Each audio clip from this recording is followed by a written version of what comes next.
Hi, do we begin now? Yes, I think. Or should we wait for a few minutes?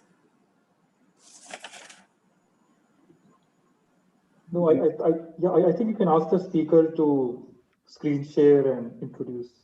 Sure. Let me try to share.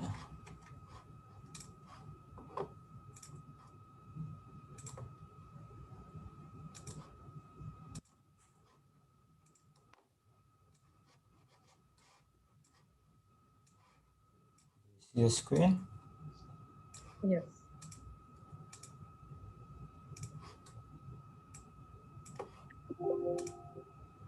Yeah, I can start when you say so. Sure. So let's start. Welcome to the second invited talk of FSTTCS 2020. My name is Kavita, and I'm very happy to introduce Yintat Lee from the University of Washington. Yintat completed his undergraduate studies at the Chinese University of Hong Kong in 2012 and his PhD at MIT in 2016. His research interests span a wide range of topics in algorithms, such as convex optimization, convex geometry, spectral graph theory, and online algorithms. His famous results include the fastest algorithms for linear programming and for max flow. His talk today is on convex optimization and dynamic data structure. Over to you, Yintat. So today the talk will about some recent work about convex optimization and dynamic data structure.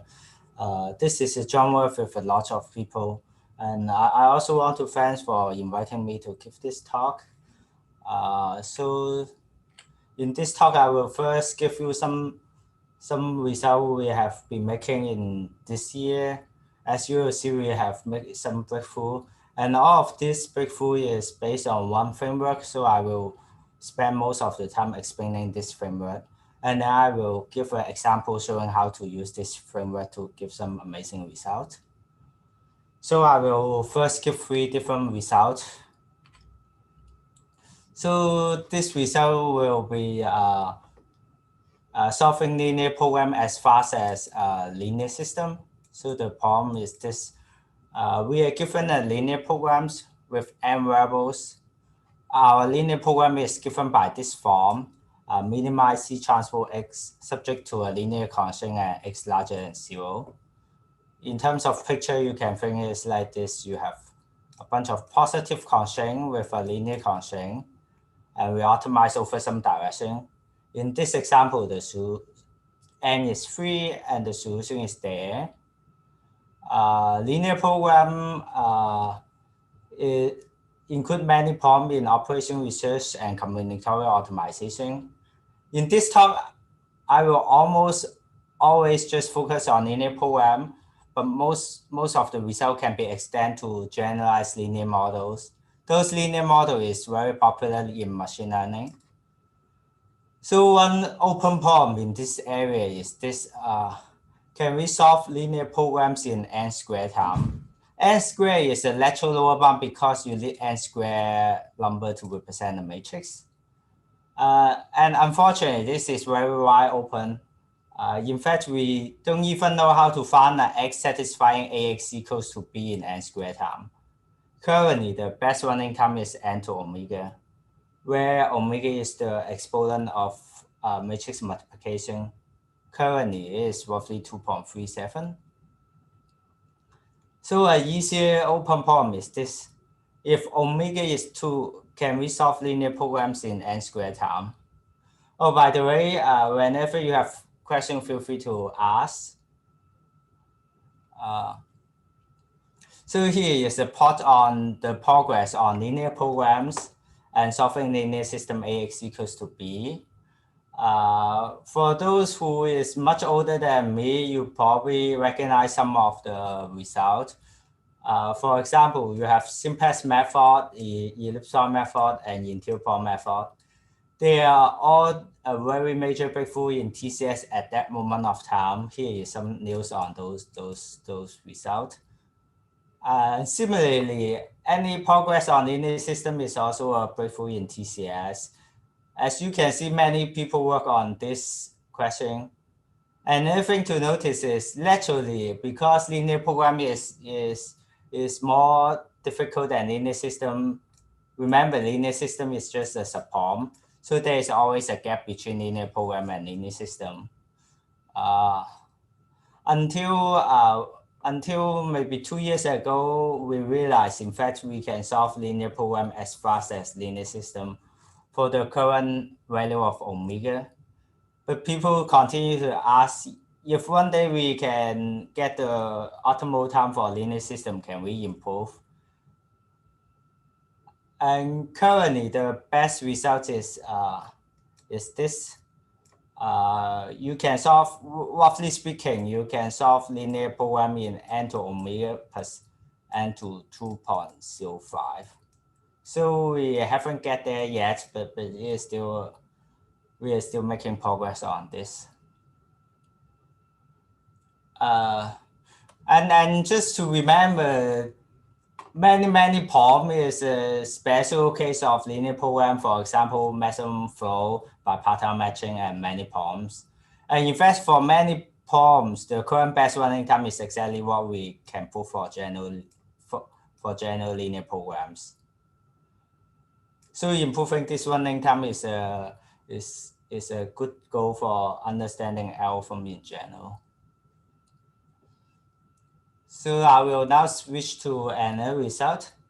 So this is, you can think the last result is about operation research.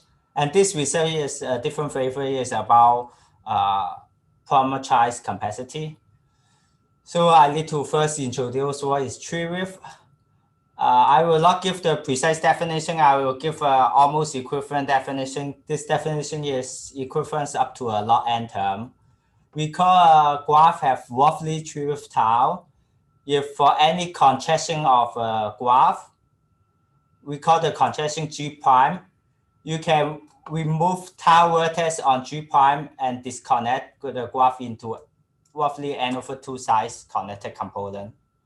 We call contraction is just you consecutively find an edge and then remove that edge by reconnecting all the edge into the merge vertex.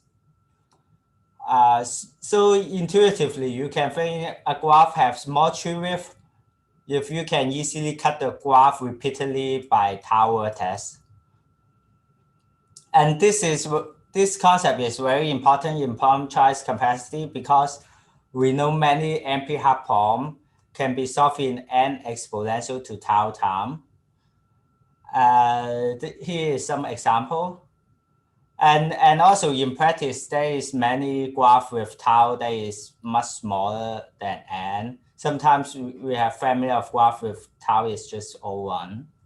One family of graph with small tau is planar graph. They have tau equals to 0.n. Then you get some exponential time for those problems. A lateral problem is, how about problem in P? Do we know any problem that we can solve in n poly tau time?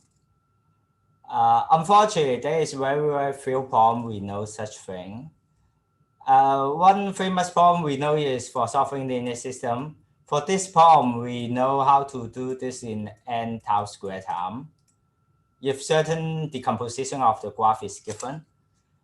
And we also know a few other problems if they can be reduced to solving linear system.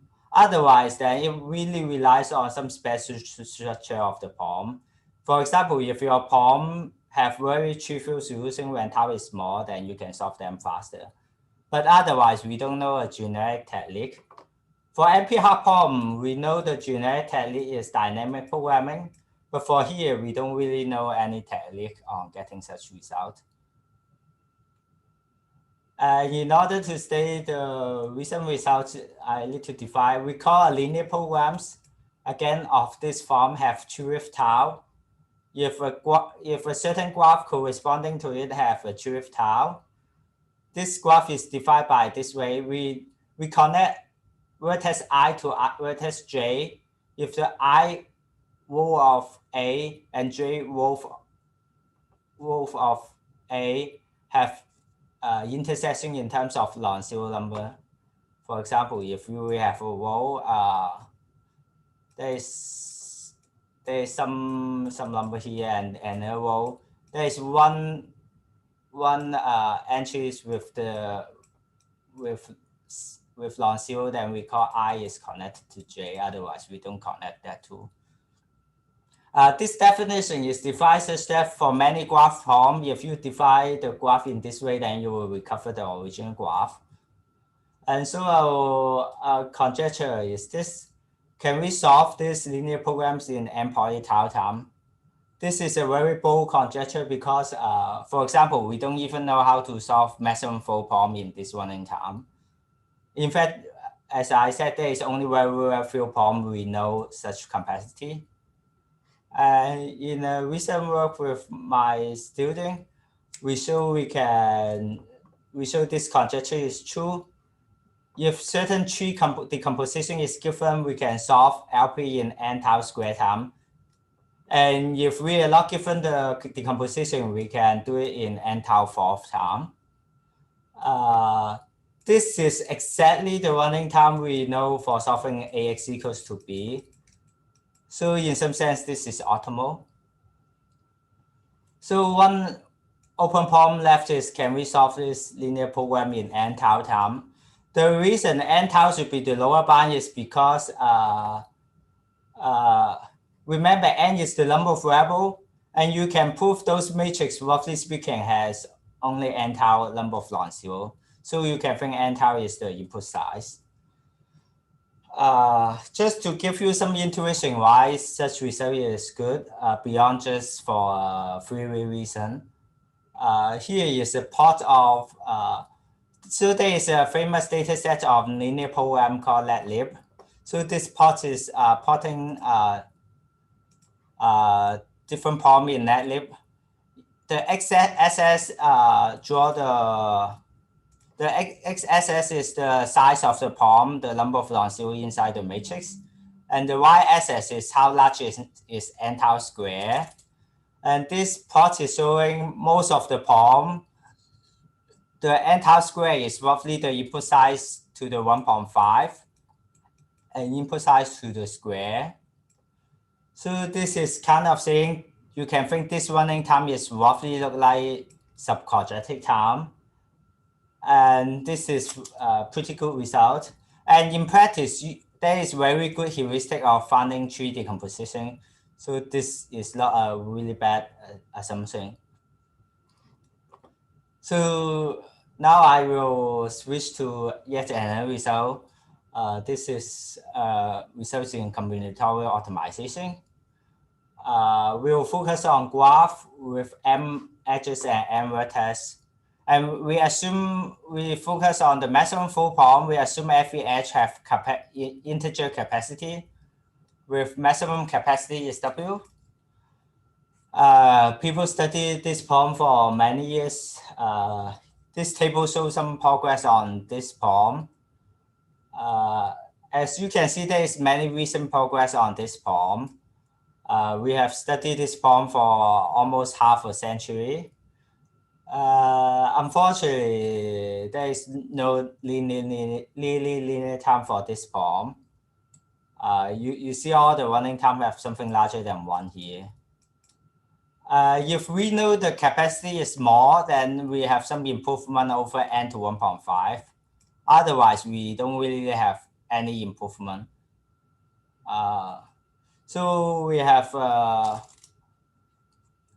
recent results like this. We can solve maximum fold in n plus n to the 1.5 time. This is a joint work with them. Oh, someone asked a question. Let me. I saw. Wait. I cannot see the chat windows. Yeah, I asked a question. When you're discussing time like this in terms of Treewidth at this fine level of complexity, then are you still talking about word operations, or are you looking at bit complexity? Yeah, you can. We use log n bits per operation. Okay. Yeah, it is a work. Yeah. No, so when you talk about tau raised to 4 time versus tau time, it's in terms of bit complexity, is it? Yeah. Okay, thank you.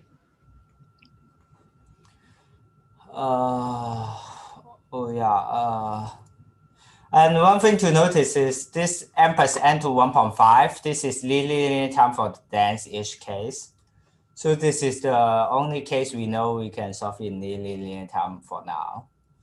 And certainly, this is very far from we know the true answer. The real open problem is still, can we solve it in OM time? Yeah, we still don't know how at all.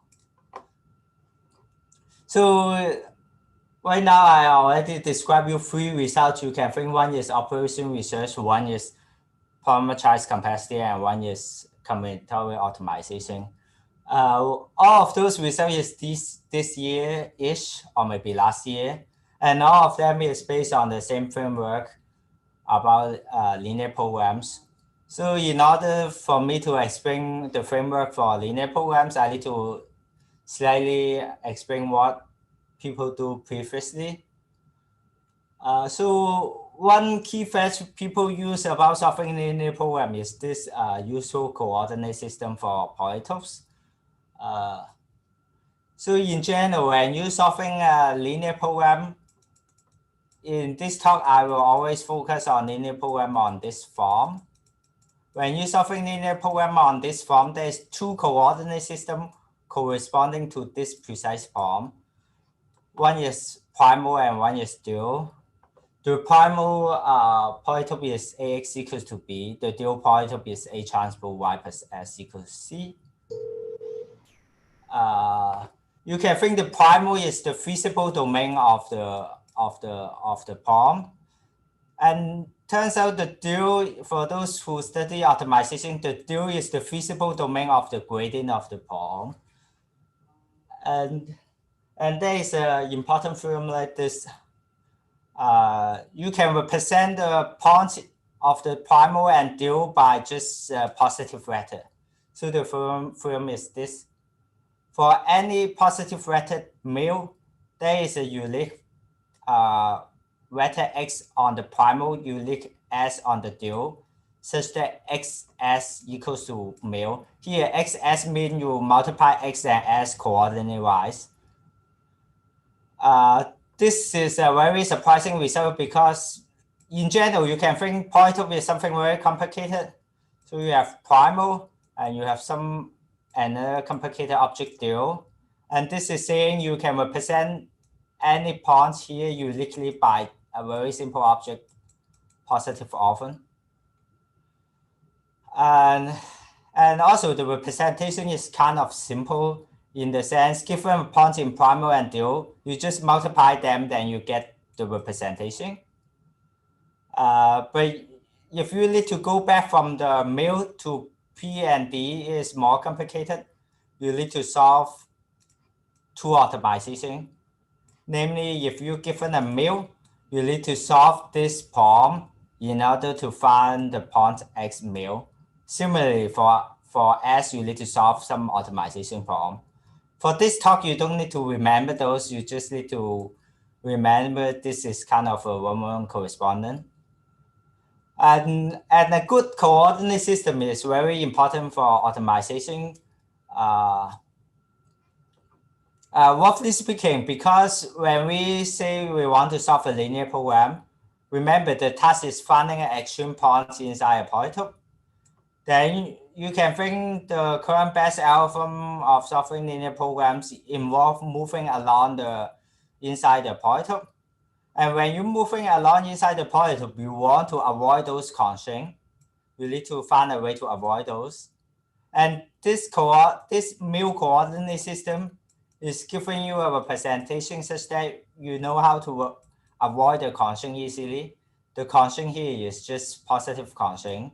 So avoiding this is kind of easier. Also, in this domain, there is no constraint. Unlike the primal, there is a constraint here, make everything more complicated. And this is why the coordinate system is useful. And another bonus of this problem is, remember the coordinate system is defined according to the problem. Notice that the dual polytope depends on the vector C, And the primal pointer depends on the vector B, so it captures all the information in the POM. And one important fact is, turns out the vector corresponding to the zero vector is the solution of the linear programs. Also, you can prove, we know a standard theory, the duality gap of a solution XS is given by summation XISI. And by the definition, this is equals to summation of mu I. So the L1 norm of the mu is exactly capturing is your current solution is good. And also we know by some homework, you can transform your linear program such that the optimal solution remain the same, while the vector corresponding to mu equals to 1 is just all one vector. So you can think the problem of solving linear system is very simple. We have a vector mu here, and we just need to move to mu equals 0 while you maintain the vector x and s. The reason why this is easier to solve is because, for example, in the previous slides I showed you, x and s is given by some optimization problem involving mu. And so if you draw the path of x mu, turns out it's just a smooth path inside a polytope. So there is many calculus technique you can use to approximate this path. For example, you can do a Taylor expansion, or you can do something else. And that's why it is good to have a path going from some points we know, a 1, 1, 1, 1, 1 vector, to the solution of the problem. And so you can think interior point method is just all about how you can follow this path efficiently. Any question about the formulation?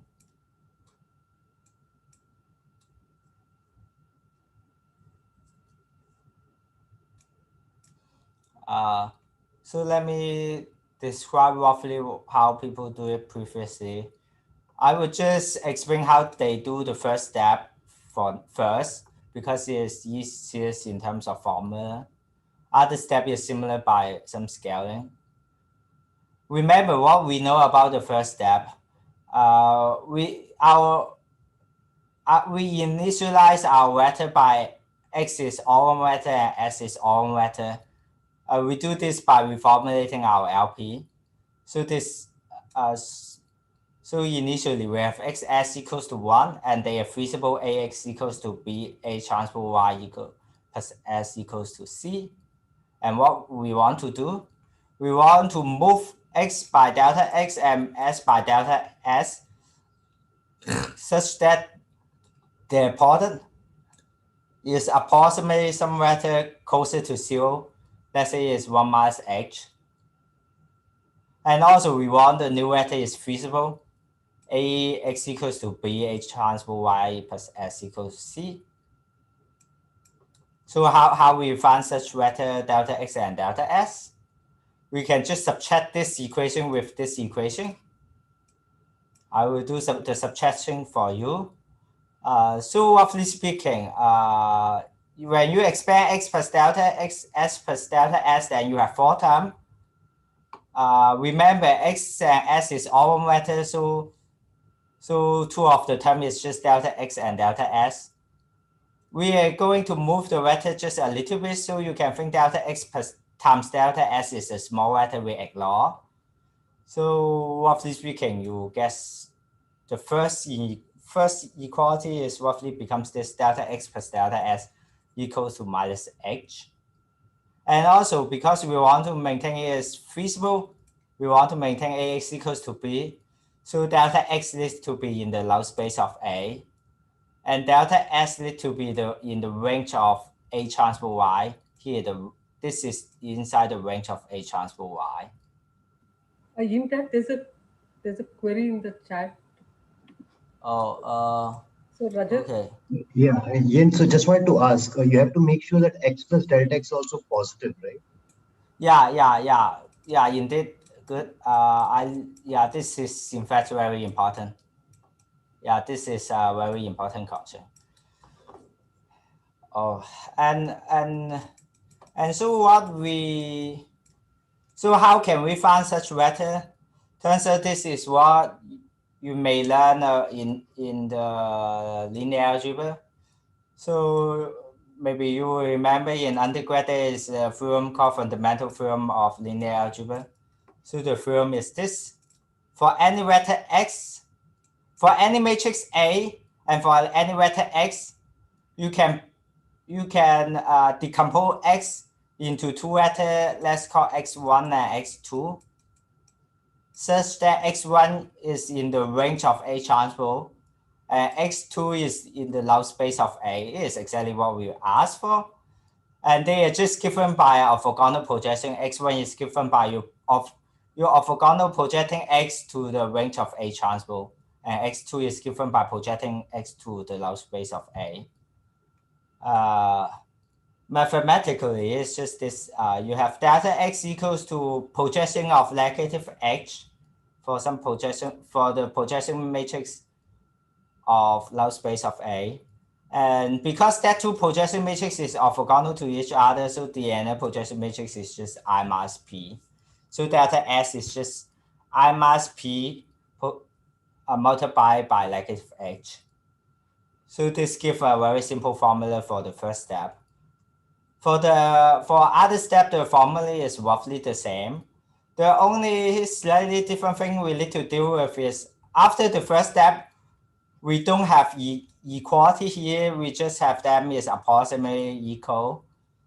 So we need to have a potential keeping track of whether your current vector xs is close to some target mu.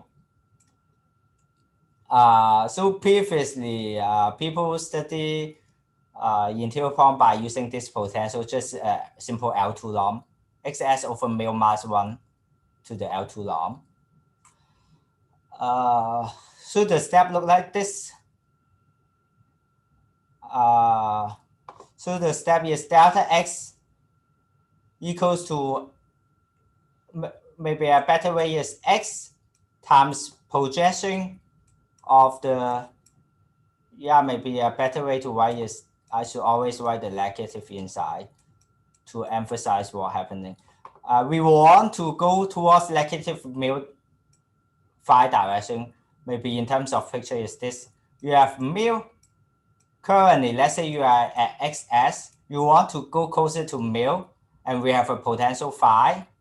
The potential phi is minimized at the mu. So a lateral direction is you want to move towards the negative phi direction. And you cannot move directly because x and s satisfy some constraint. So what we do is you just project your vector to that constraint. You do the same for delta x and delta s. And also an important thing is after we project onto certain subspace, we multiply the vector by x for the vector delta x, and for s vector we will multiply by s. Because we multiply something after the projection, we need to define the projection carefully, such that this operation is projected into the correct subspace. But turns out you can do that. And that's it. And we can think H is just the step size. There is such step size is because we want to pick the largest step size such that it still satisfy the constraint. Someone just asked, you want to satisfy the constraint xs larger than 0.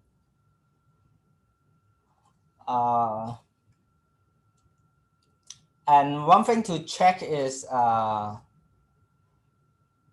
if you multiply the new x and new s, after you multiply and ignore the second order term, turns out you will get a vector like this. The projection matrix will be just cancelled out, and you will get a vector look like this. The original vector minus xs times h times gradient. Remember, h is a scalar. while xs is a vector. And because our invariant xs is close to a constant mu, so you can think this is roughly a scalar. So essentially, if you follow this step, you are essentially moving xs towards the negative gradient direction.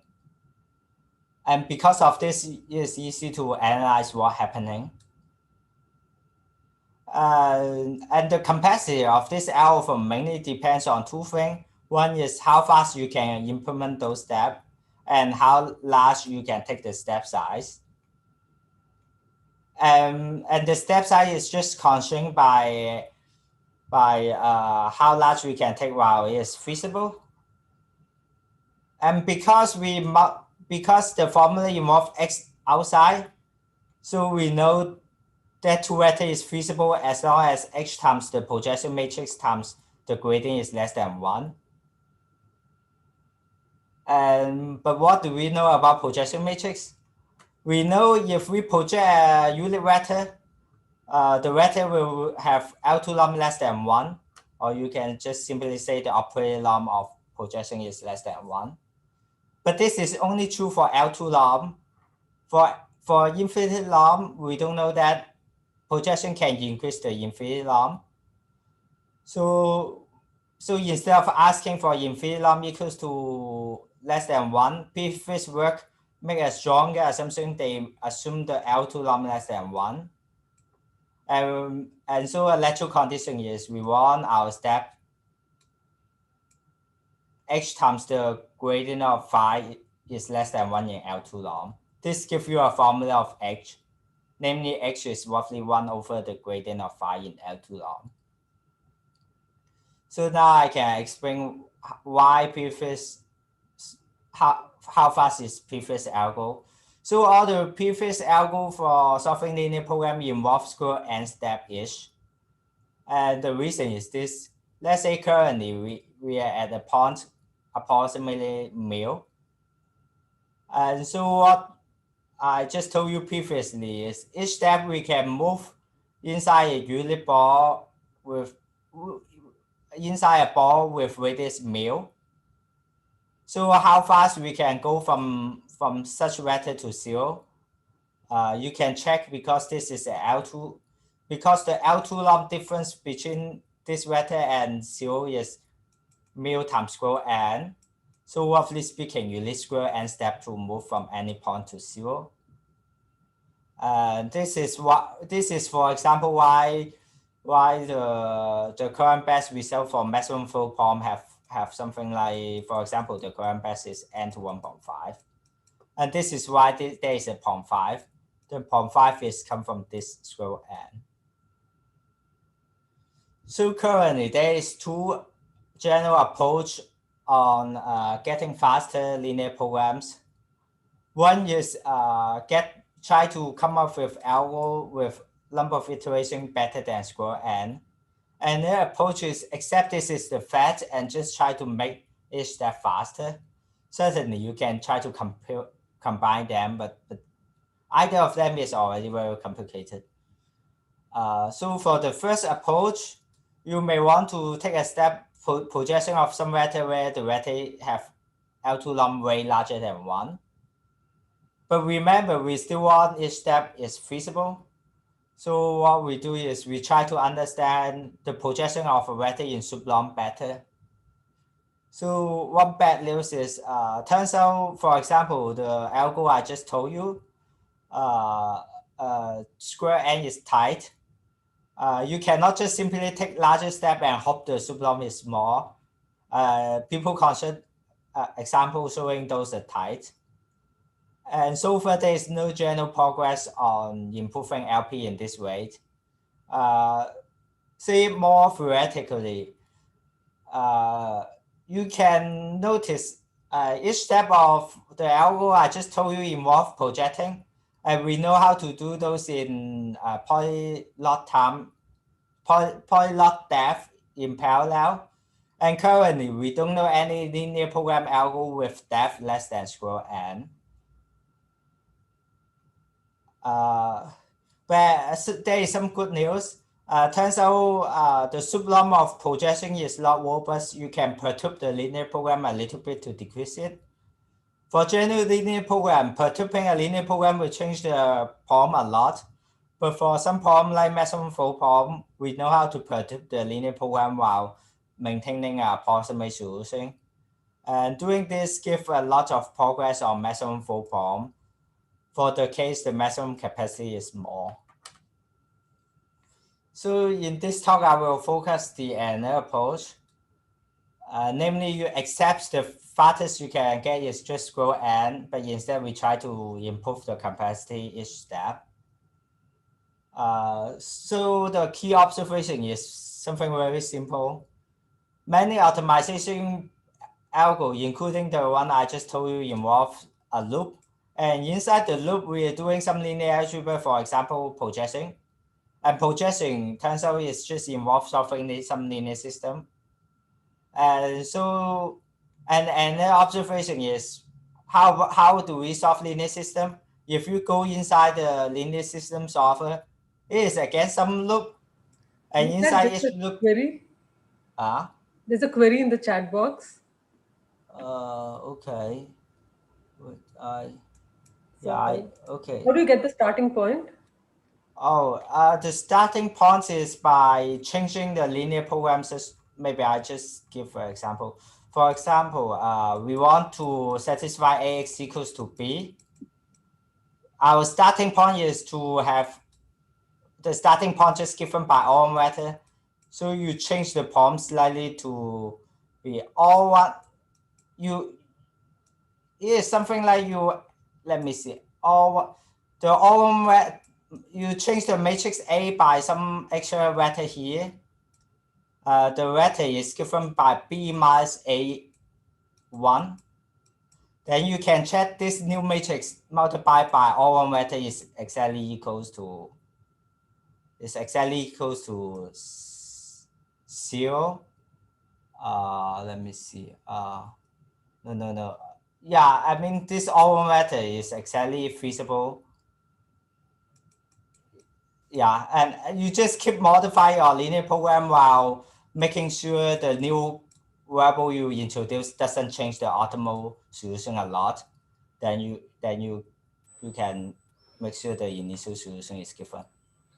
No, but you need the constraints to be satisfied also, right? Your x times s to be. Yeah. For example, let's say you add some new vector and then you add a new coordinate that initially we have AX equals to B. Okay. Then what you do is you hate this one because it make your solution X is not really satisfy AX equals to B. Okay. So you just put a million here. Okay. Yeah. Okay. Yeah. Yeah. So for both linear system and optimization, both are doing loop. So a natural thing is to merge two loops together. Instead, you want your linear program algorithm is just one loop. Each loop involves some elementary operation instead of linear system. So this is the general idea. And you can think we are just trying to merge the theory of convex optimization and linear system or data structure. So our new algorithm look like this. So this is the previous algo. As I mentioned, you modify your LP such that the initial solution is given.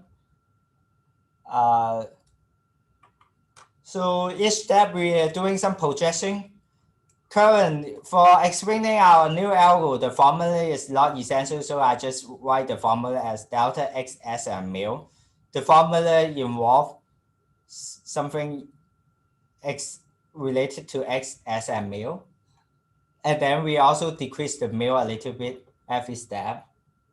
And the proof is just involving maintaining this potential is less than 1 always. And turns out those is something very easy to do.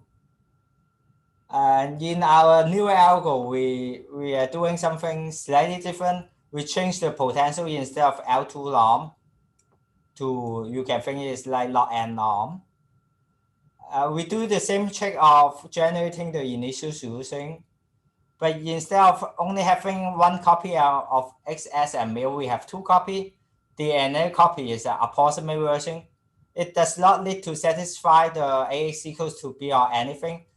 The only thing we assume is they are coordinate-wise approximate to the true version multiplicatively. So the algo look like this. Each step, we check whether the approximate version is close to the true version multiplicatively or not. If they are not close, then we just substitute the true version.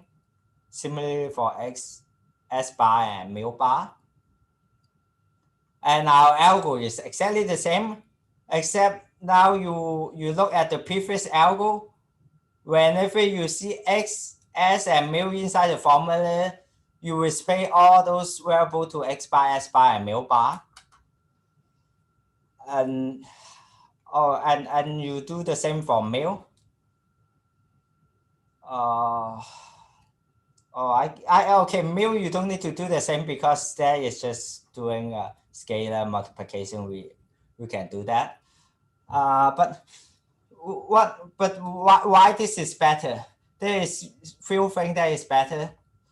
The first thing is turns out for many problems, because we only update the approximate version whenever they are far, you can prove the coordinate change in X, S, and mil bar is way less than the change of X. In general, because we are maintaining the solution is feasible, you can check every coordinate of X and S change in every step. So that changed everything a lot. And when you look inside those formula, because X bar, S bar, and mil bar change sparsely, you can update those. Instead of computing those formula each time for fetch, you can maintain the solution and it make those steps way more efficiently. I will explain more next slides. And another thing to notice is during the whole algo, we never need to know X, S, and mil precisely. Instead, what we only need to know is whenever some coordinate of X change a lot, we need to have a data structure to notify you Xi change a lot, so you need to update X bar. So it allows you to try to come up with some implicit representation of X and S, and this gives an opportunity to speed up the algo. And the analysis of those is quite easy, and it just involves you have this potential and you prove each step the potential doesn't increase. And roughly speaking, the key thing about the analysis is turns out you can prove the phi of XS, gradient of phi of XS, and the Hessian of phi of XS is approximately approximated by the version when you evaluate as X bar and S bar for this potential function. The reason we change the potential function because this is not true for this version. Imagine if you have a vector XS close to some vector mil, but you change each coordinate by some small number, then the L2 number will change by square n, and that's why multiplicative approximation is not good for L2 norm, but you can check it is good for log n norm. Because this is kind of look like a soup norm, and changing every coordinate doesn't really affect the soup norm. So now I will explain why, just to give you more explicitly why having this approximate version is useful. If you look at the formula of the projection matrix, turns out the projection matrix involve solving a linear system involving this. You need to multiply this matrix to some vector V. In the classic algo, each coordinate of X and S change. So in some sense, you can think each step we are getting a new matrix.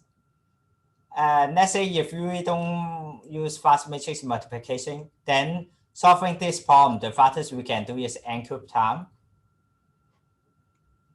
And so the total time is n to 3.5 because there is grow n iteration. How about the robust version? In the robust version, as I say, in the new version, we respect all the formula, all the XS by the approximate version. So each step we need to solve this instead. And one key factor about linear system is this, a rank 1 update of the inverse take n square time. In fact, you can think, for example, what the Gaussian elimination is doing, a classical algorithm for inverting matrix, is just doing a rank 1 update 1 by 1. And we know each step take n square time. And so whenever we change one coordinate in x bar and s bar, you can check this matrix change by rank 1. So you can maintain this matrix in n square time for each coordinate change of x and s. So the only thing we are left is to bound how many coordinate change in x and s bar. Can I ask a question? Yeah. So this improvement in time from n cube to n square for the updates, is the improvement also deterministic or is it randomized? This is deterministic. Okay, thank you. Yeah. Oh yeah, in fact, for example, the currently we can solve linear programs deterministically in this running time, n to omega plus 2 plus 1 over 6. Currently, omega is larger than 1 over 6, 2 plus 1 over 6. So we can achieve this currently deterministically. Okay. Yeah, so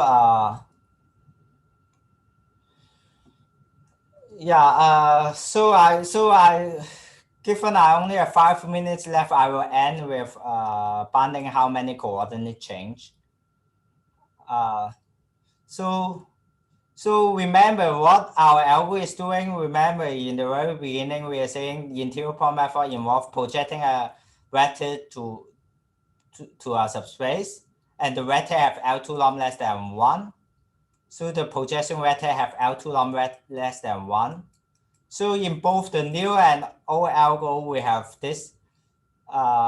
You can think the log x of the new vector minus log x of the old vector L2 lom is less than 1 for both primal and dual. So this is a basic fact we know for both algo.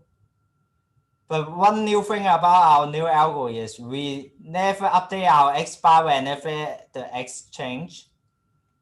Instead, we only update whenever that coordinate change more by roughly a multiplicative factor. I already told you our algo for updating is very simple. Whenever that coordinate change by more than something, you update.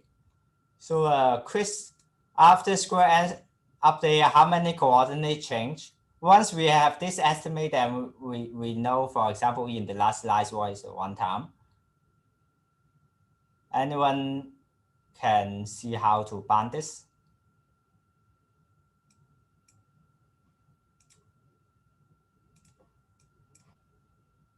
Or anyone see what is the worst case?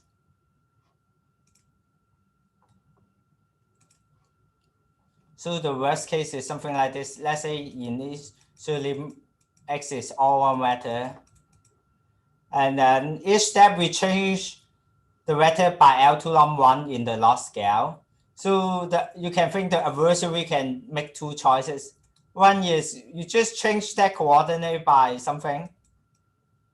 When you change that coordinate by a constant vector, then the x bar you are forced to update, then the x bar need to update this coordinate. And because there is square n step, so if the adversary choose to put all their budget into one coordinate, then there's only square n coordinate need to be updated throughout the whole algo. This turns out to be the good case. Instead, the adversary can do something like this. It put the budget uniformly each coordinate, because in L2 lom we can move by 1. So each coordinate you can move by 1. Move by 1 over n. Similarly for the same. Then after wood n step, what happens? Then every coordinate move by roughly constant. Then after roughly a square n each step, you need to update all the approximate X bar and S bar. So in that case, you need to update all the coordinate. In fact, by some simple Cauchy-Schwarz argument, you can prove there's only n polylog n coordinate need to be updated. So if we use the algo we mentioned in the last slide, what is the total running time? The classical version, the running time need to be is 3.5, and the new version is just n squared per update, and we know there is roughly n update, so the total running time is n cubed. And this is kind of really tight. Imagine what this algo is doing. We're just saying originally each step we do a Gaussian elimination, and the new version we know Gaussian elimination involve a rank 1 update. So in some sense we're just doing those rank 1 update one by one, and we are saying we just need to do the rank 1 update by roughly n times. This is kind of optimal because inverting matrix always need n low rank update. And in general, this is certainly optimal because the initial vector have nothing to do with the problem. The initial vector is just an open vector. To get the approximate solution, certainly you need to update all the coordinate. And this is telling you, yeah, we can do that. And the analysis is just some simple analysis involve L2 versus L infinity norm. So this is kind of the everything. And turns out I don't have time to give the example I wanted to give, but I can just give you a sense what I am going to give. So originally I plan to study, say, a linear program. I try to give you a running time look like this. And this is 1 plus small o1, so I want to show you how to solve linear program in roughly nd plus d to o1. So when n is much larger than d, for many problems n is much larger than d, then this is kind of a linear time algorithm for linear programs. And the way you do is you just check what is the data structure you need to construct for the step. So what you need to do is very simple. First, sorry, what was d here? Was it the D is, yeah, this is very good question. N is the number of variable, as I said. D is the number of constraint. Yeah. Oh, okay. Yeah. Okay. Yeah, thank you. Yeah, so what you do is, I just tell you roughly what you need to do. I will not go through what we do. What you do is you just write down the formula of the step we need to implement. And turns out, and then after you write down the formula, then you just draw them as the matrix and try to understand which part of the step you can implement efficiently. And turns out what you can do is, what I just want to say is my proof is complete in the slides. As you can see, there is just some simple calculation, and at the end, what it nailed down to do is just use some binary search with some sketching technique. Then you get a linear time algorithm for linear program when for the case n much larger than d. So this approach is kind of giving you a very simple way to understand problem. And I will finish the slides with this page.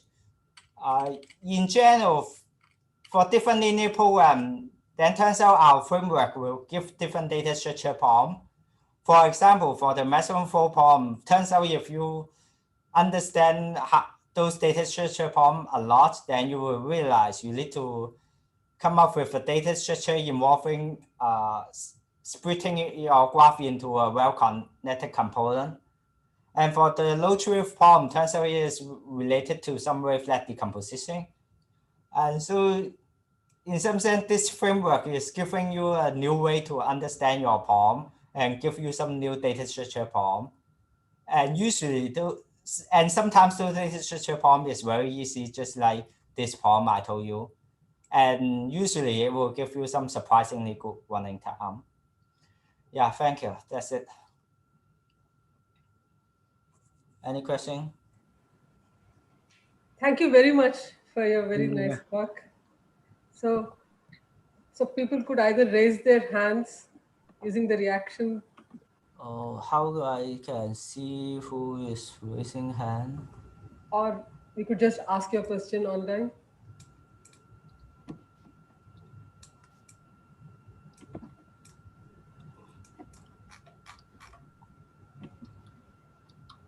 Okay, can I ask one question with respect to this slide?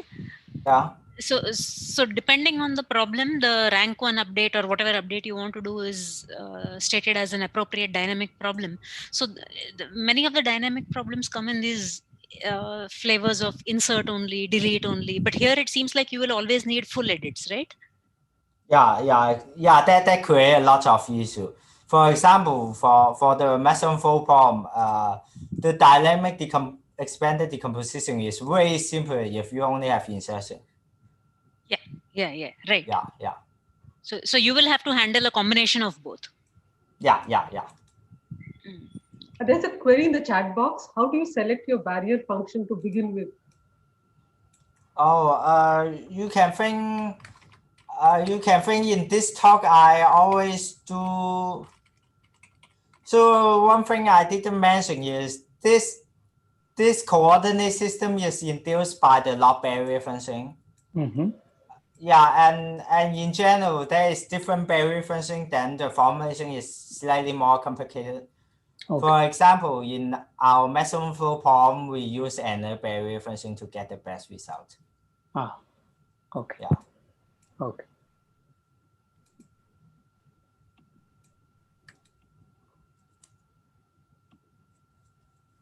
So Intet is Chandra. Yeah. What is the bottleneck to taking, say, some of these ideas and putting them in some real solver? Yeah, I mean, what is? In what I meant is there some higher level idea that can? Okay. Yeah. In general, I'm interested in those questions. So I just for background, so something like 5 years ago, I have some sampling algorithm, and then for that algo, I know there is no bottleneck. So I have been doing that to implement that for almost 5 years. It's still going. At least currently, it's faster than the previous algo by a million times. But yeah, there is still a lot of issue. And for that problem, there is no bottleneck because previous algo is bad. And for LP, the real problem is current algo is too good. So so yeah, any good algo still need to be. Yeah, I think the bottleneck is just current algo is too good. So you may take 2 decades to get any reasonable algo. I guess okay, I can explain more clearly. The real bottleneck is in current computer architecture. Usually we want to do things in parallel because random access is very slow in terms of cache, and what I'm telling you today is very heavily based on data structure, and so it involves a lot of random access, and those things is super difficult to implement fast in reality. For example, nowadays we know how to solve sparse linear system very efficiently in CPU, but we don't know how to do that on GPU.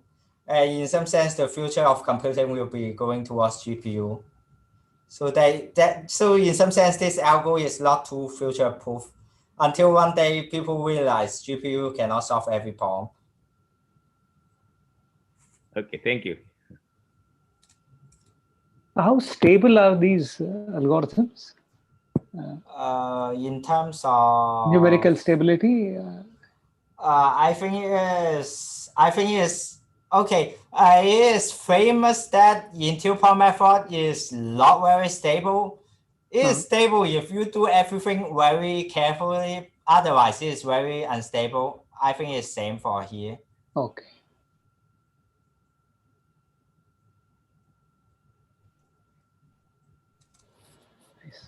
Any other questions?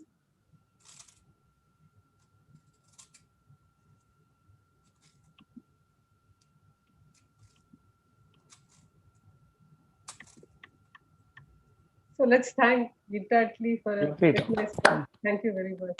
A virtual thanks to all. Thank Thank you, everyone. Thank you. Thank you. Thank you. Thanks, Intet.